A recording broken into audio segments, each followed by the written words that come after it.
Hello and welcome to the next instalment of the Oxford Centre for Personalised Medicine Flash interview series, where we talk to individuals playing important roles in personalised medicine in one way or another. Today I'm speaking to Arzoo Ahmed, from the ethics lead from the Newborn Genomes programme at Genomics England.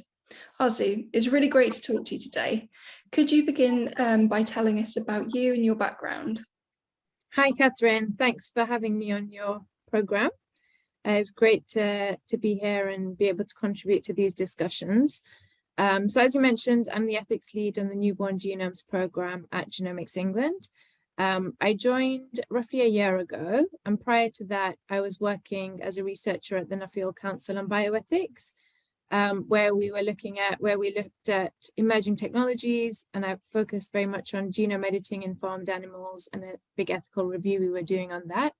And the idea was to look at emerging technologies and research their ethical, social, regulatory implications, and hopefully advise policymakers on the things that we should think about when implementing these technologies across society.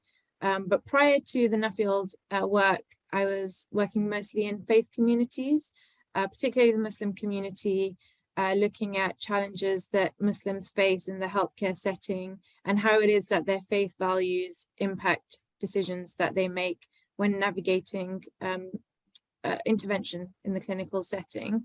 But in my, I think I've kind of made a journey from faith ethics to kind of ethics research, and now I would describe it as operational ethics, where my role is very much thinking about how do you embed ethics within the operational design of genomics research programs, and how can you combine insights from research, from deliberation and discussions, and also engagement with members of the public and experts to make sure that we develop policies and have that ethical foresight to preempt the challenges that we might face when carrying out the types of programs that we're looking to deliver.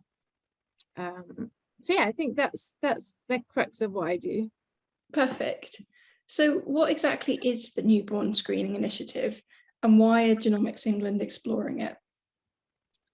So if we start with the why and then talk about what it is, there are 9 children that are born every day in the UK with a rare treatable genetic disease where early intervention could make a huge difference and is quite critical.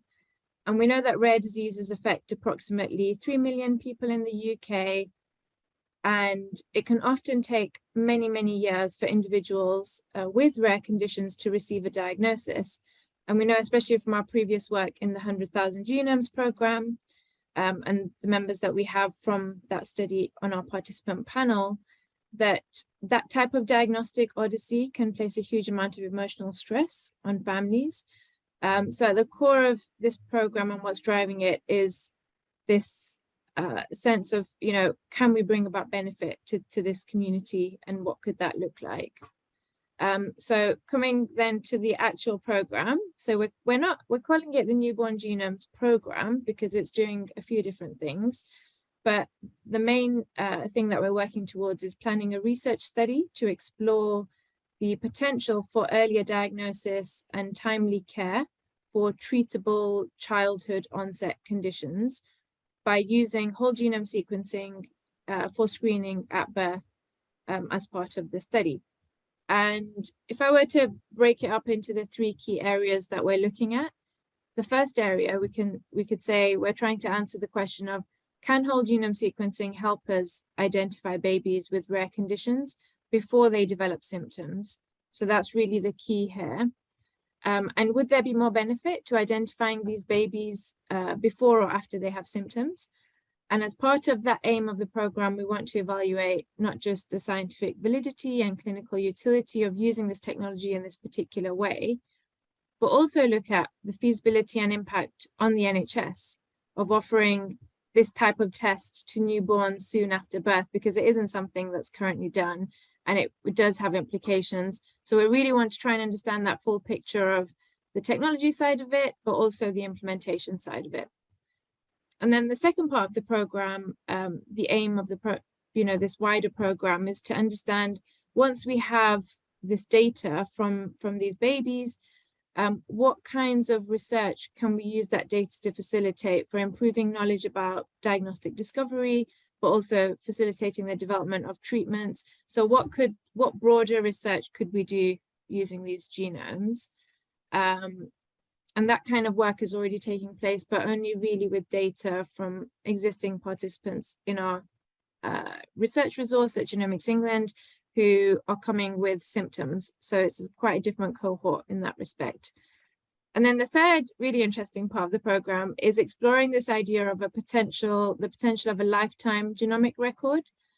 So with this, it's much more exploratory. We're trying to use this program as a step to understand what might be the further uses and benefits of someone's genome as part of their clinical care in the longer term. So, could there be some benefits to, let's say, doing some pharmacogenomic screening or testing, or, might there be different points at someone's life where it would be interesting and useful to go and look back at the genome? Or if someone gets ill, can we facilitate clinicians looking into the genome to see what role genetics could be playing in that? So in this research study, we're going to be exploring all three of these aims, and we're delivering this study in partnership with the NHS. And it's really an exciting opportunity to learn more about the potential of genomics in this context, the benefit that we could bring to babies and families, but also looking to generate evidence. So could this study generate the evidence that's necessary to demonstrate the benefit for something like this going on to become a service in the NHS, in addition to the newborn blood spot program that already exists? It's quite a mouthful, but that's the program. Brilliant. So tell us a bit more about how the program is actually set up. So what are your ways of working? So we've got a massively growing team. When I joined, I think there were 3 or 4 of us. So there's a core in-house program team, which is the newborns team. And in that team, we have clinical experts, bioinformaticians, engagement experts, researchers, people that are looking at the service design end to end, and also ethics lead, myself. So we've got a very a team that brings a lot of different types of expertise together, and we work with the wider Genomics England teams as well.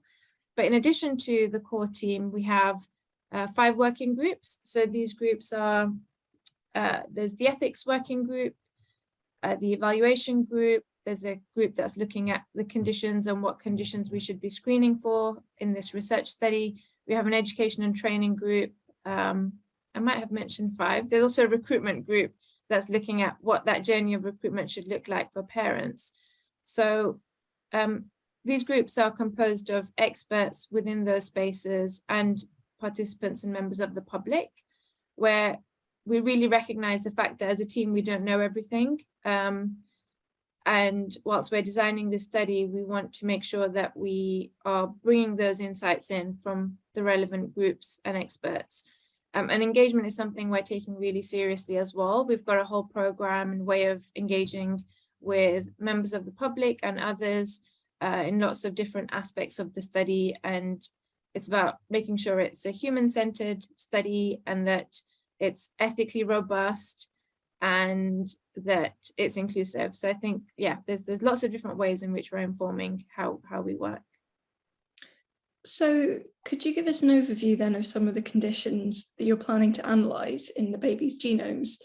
Why did you select these conditions, and what were the considerations when choosing what to look at, given that you will have the whole genome sequence of the newborns? Yeah, you're right. I mean, with having the whole genome sequence, means that you could potentially look for anything. So quite early on in the planning of this study, we started with the question of, well, what conditions should we screen for and why?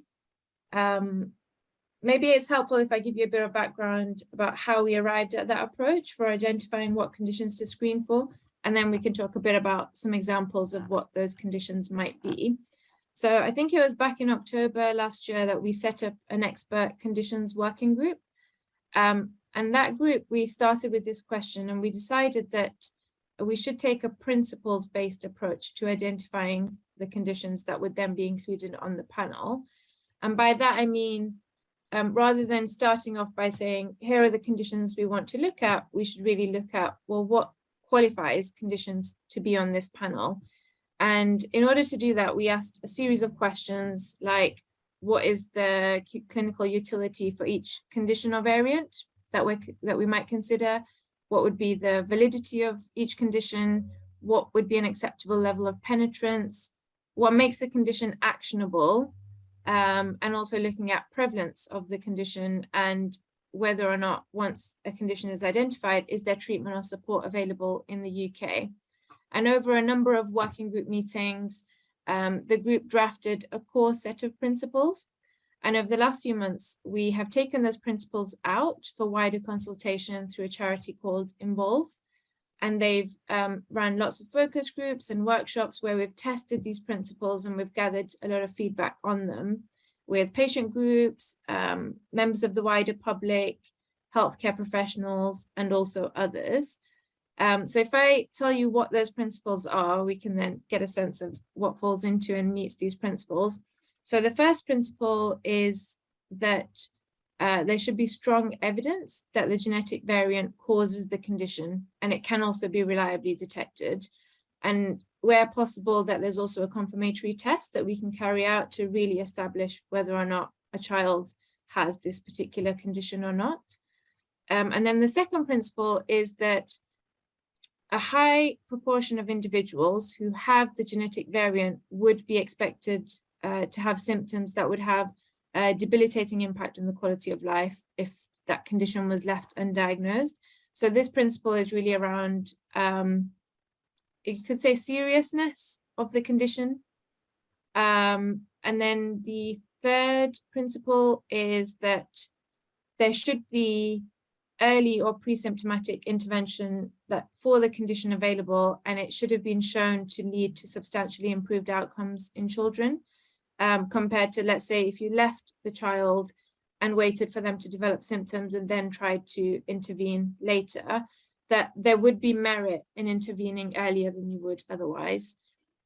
And then the final principle relates to follow-up treatment and what you can do about this condition. So we only really want to include conditions where the interventions are equitably accessible and readily available on the NHS. So we wouldn't want to give back to parents findings which they wouldn't then know what to do with, or there wouldn't be something to follow up with. So that gives you a sense of like the kinds of things we're looking at. I don't know if I already mentioned, but they should be childhood onset. Like that was a very clear criteria, that we don't want to be looking at conditions that the child may go on to develop during their adult years. And I think we've reached a point now where we have broad consensus and agreement on these principles. So the next stage is identifying what the full list of conditions would be that would meet the criteria set out by these principles. We suspect that anywhere between 100 to 200 conditions might be included on this panel. And that's considerably more than what babies are currently screened for at birth, which is 9 conditions. And this list might change as we gather further evidence. So it might be that something isn't treatable today when we've drawn up this list, but in a year's time, there's another condition for which a treatment is available. And so that kind of gets added to the list as we generate more evidence. So examples of conditions. I think one of the conditions we're looking at, and obviously these are examples and we haven't completely decided exactly what's going to go into this list, but hereditary fructose intolerance is one of these conditions. It can cause problems when infants start having foods like fruits or juices or other things which contain fructose. And it can lead to children getting tired, having diarrhea or vomiting, or more serious issues like seizures, organ failure, or coma if not treated. And if we just eliminate fructose from the diet, and if we can, identify that the child has this gene that makes them susceptible to this, then that could make a huge difference to the child. Another condition is a form of retinal dystrophy. which is caused by changes in, I'm not a geneticist, but this is what I have learned from my team, which is caused by changes in the RPE65 gene. And this can cause significant vision loss in an early childhood. And we now know that on the NHS, there's a gene therapy called Luxturna, which is recommended by NICE for use in the NHS. And it's just administered through an injection into the eyes, and it can improve the vision, and it can also prevent the condition from getting worse. So I think those are a couple of examples of the kinds of conditions we might look for. But as this is a research program, I think we're going to learn a lot more about conditions and whether or not particular variants go on to develop into conditions.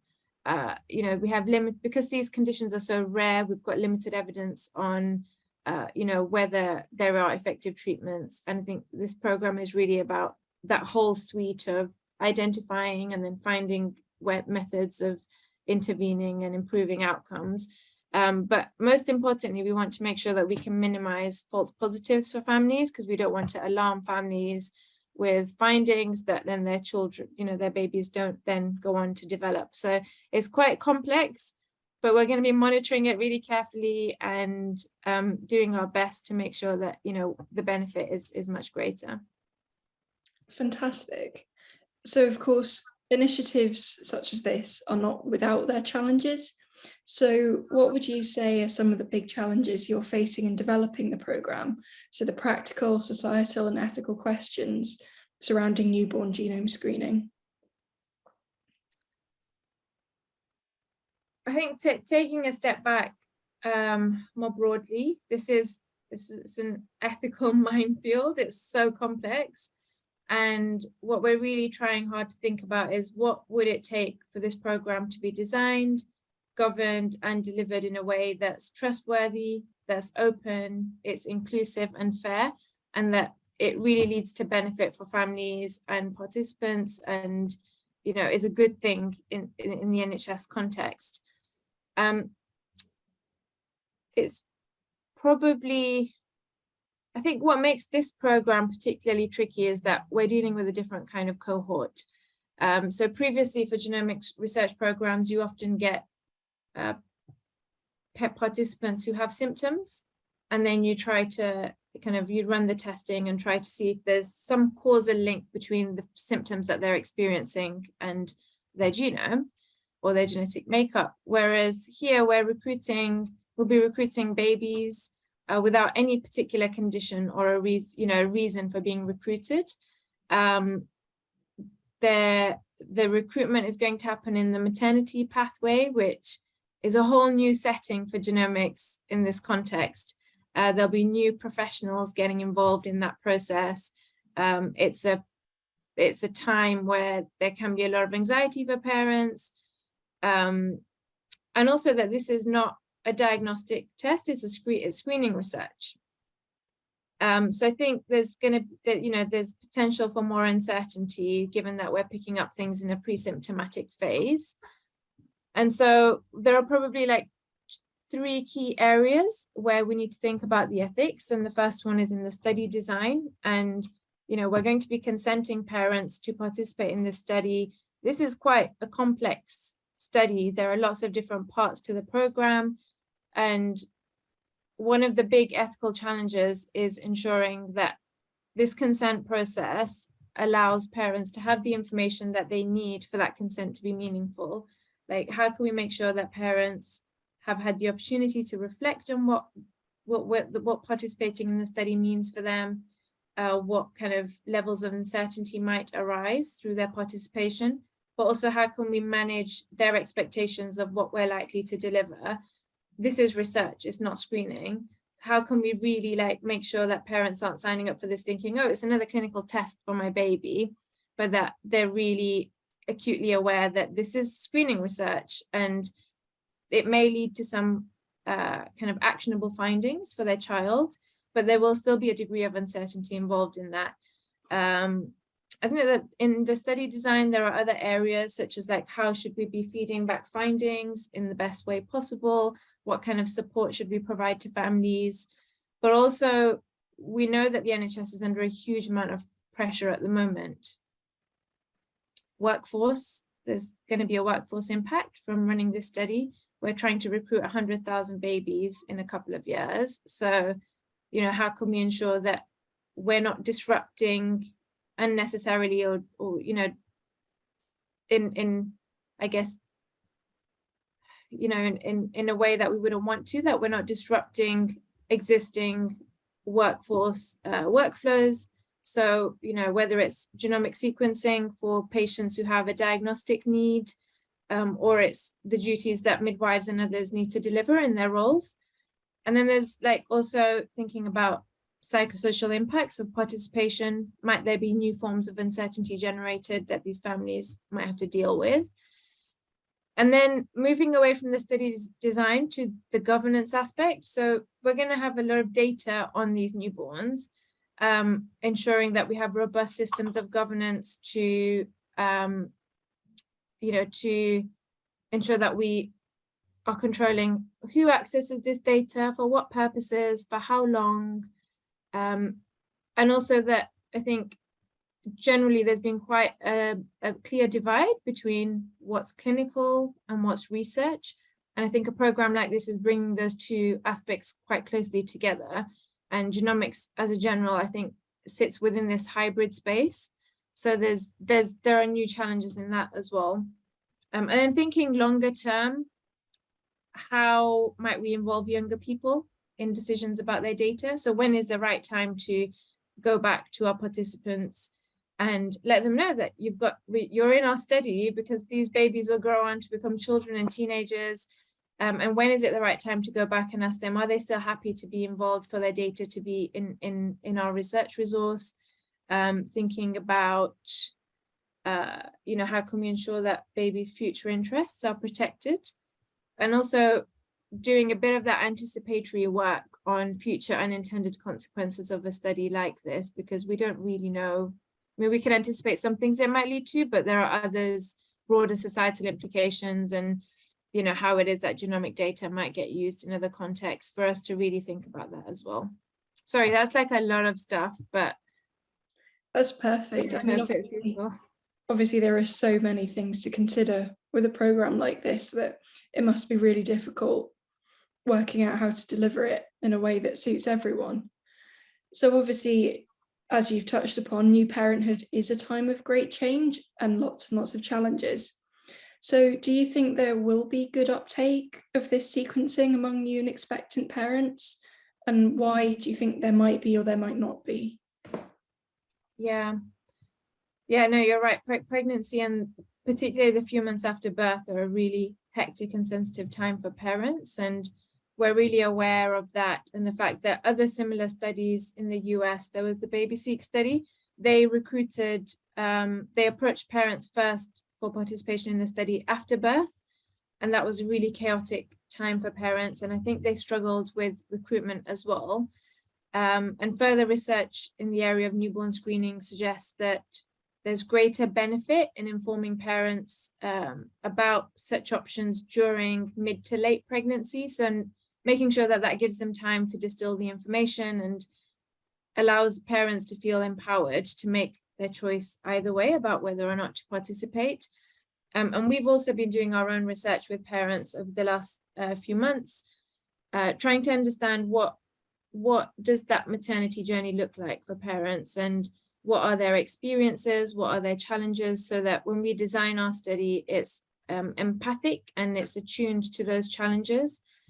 I think all of the decisions that we're making in terms of when to approach parents and how to help them decide whether to participate, they're grounded in these insights that we're getting about pregnancy and what's involved in that process. And we're also trying to test all our materials with parents so that we're designing them in a way to make sure that they do meet parents' needs and expectations. But having said all of that, it's still really hard to say what will happen with uptake. Some parents we've spoken to are generally quite keen when we talk to them, because they can see the benefit of something that might give them more information about their baby, particularly where you could prevent some serious harm. But then this is a research study. It's not an accredited or approved screening service. So there's no doubt that parents with a lesser risk appetite, or maybe people who might be more, get more worried about participating in things like this, or they might have more reservations about participating in research, they might well choose not to take part.